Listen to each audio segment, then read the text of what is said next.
On a quiet night in a small village, the air was still and the stars twinkled above. Inside a modest little house, the walls were adorned with old photographs and memories of the past. But there was one more thing on the wall, something small yet lively.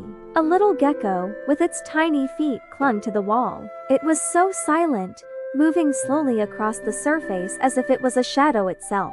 The house was peaceful, with only the faint sound of crickets chirping outside.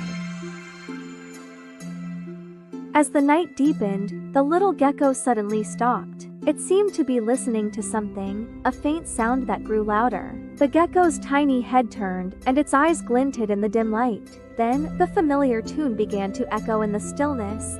Geckos on the Wall. The song was simple, a children's rhyme that told the story of a little gecko on the wall, waiting patiently for its prey. The gecko seemed to understand the melody, as if it was a part of the song itself. It moved closer to a small moth fluttering nearby, just like in the song.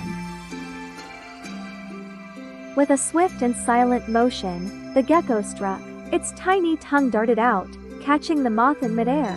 It was over in a blink, and the gecko returned to its spot on the wall, satisfied. The song continued to play softly in the background, and the gecko resumed its quiet vigil, waiting for the next opportunity.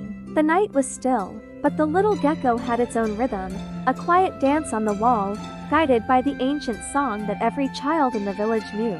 And so, the night passed, with the gecko's story living on in the simple tune, a small reminder of the quiet wonders that could be found even on the plainest of walls.